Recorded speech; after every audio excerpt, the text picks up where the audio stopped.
তো আজকে তোমাদের কাছে নিয়ে চলে এসেছি একটা দারুণ ইনফরমেটিভ ভিডিও। ব্যাপারটা হচ্ছে আজকে আমার বাইকের ফ্রন্ট ব্রেক প্যাড চেঞ্জ করছি। ওকে, সবে ওয়ার্কআউট করে উঠেছি তো একটু মানে ইয়ে হয়ে আছে। তো ফ্রন্ট ব্রেক প্যাড চেঞ্জ করছি, এই করবো আর তোমাদেরকেও দেখিয়ে দেবো যে কীভাবে চেঞ্জ করতে হবে। সাথে আর একটা ছোট্ট ইনফরমেশন দিচ্ছি, আসো।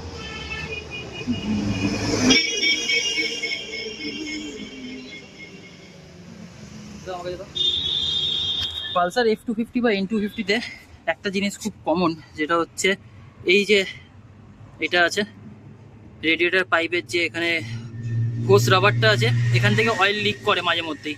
এর আগে একবার আমার হয়েছিল, তখন আমি পেয়ে গেছিলাম, কিন্তু এই মালটা এখন পাওয়া যায় না সবসময়, মানে অ্যাভেলেবেল থাকে না।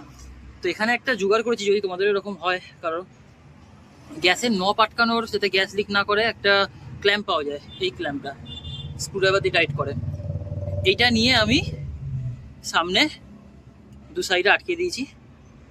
এরপর এখনো অবধি কোনো অয়েল লিক তো হচ্ছে না, আমি এটা কালকে করেছি, এখনো অবধি কিছু হচ্ছে না। ওকে, তো তোমরাও করতে পারো এই জিনিসটা, আগে দেখে নেবে যে মানে মেটাল বডি থেকে ক্র্যাক করেছে নাকি না এই রাবারের জন্য হচ্ছে। আমার রাবারের জন্য হচ্ছিলো, তো আমি ওখানে করে দিয়েছি, কারণ সামনে আমার রাইড আছে আর এই মুহূর্তে আমি অ্যাভেলেবেল পাচ্ছি না। আর ব্রেকের ব্যাপারটা হচ্ছে সামনের এই যে ব্রেক ক্যালিপারটা খুলে নেবে। ওকে, এই হচ্ছে আমার নতুন ব্রেক প্যাড দুখানা, দেখতে পাচ্ছ, খুলে নেবে। এখানে দুটো বোল্ট থাকে, এই বোল্ট দুটো খুললেই হয়ে যাবে। এটা খুলে নাও, খুলে নেওয়ার পর দেখাচ্ছি কী করতে হবে।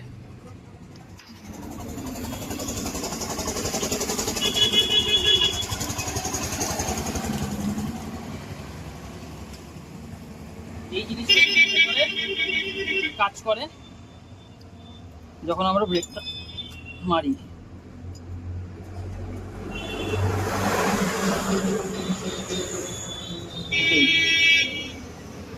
এইভাবে কাজ করে দুটো।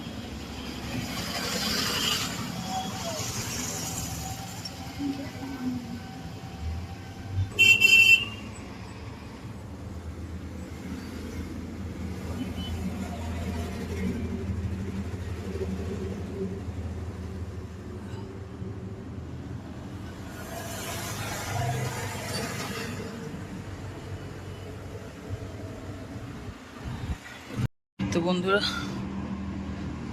এই দেখো ব্রেক প্যাড লাগানো হয়ে গেছে অলরেডি, লাগানো হয়ে গেছে। মাঝখানে ভিডিওটা দেখাতে পারিনি বিকজ ফোনের চার্জ শেষ হয়ে গেছিলো। ভাগ্য আমার, বাবা কি বলবো। যাই হোক, জাস্ট দুখানা ক্যালিপারকে খুলে প্যাড দুটোকে বের করে ভেতরে ঢুকিয়ে দেবে, হয়ে যাবে।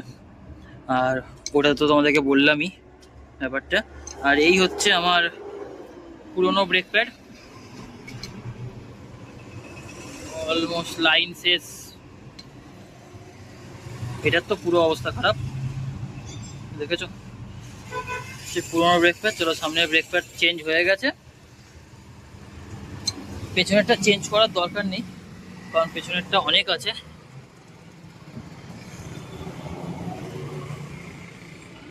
অনেক আছে পেছনে,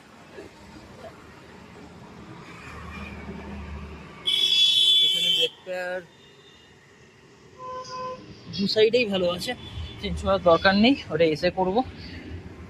সামনের ব্রেক প্যাডটা চেঞ্জ করে নিয়েছি, বেসিক্যালি সামনেরই বেশি খারাপ হয়, আর এবিএস গাড়িতে তো আরও সামনে বেশি খারাপ হয়।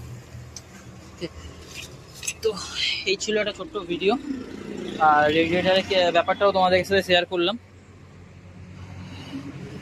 চলো, তো আজকের মতো ভিডিও এখানেই শেষ করছি। তোমাদের সাথে এরপর একেবারে দেখা হচ্ছে। ব্লার কেন হচ্ছিস? তোমাদের সাথে একবারে দেখা হচ্ছে এরপর রাইডে।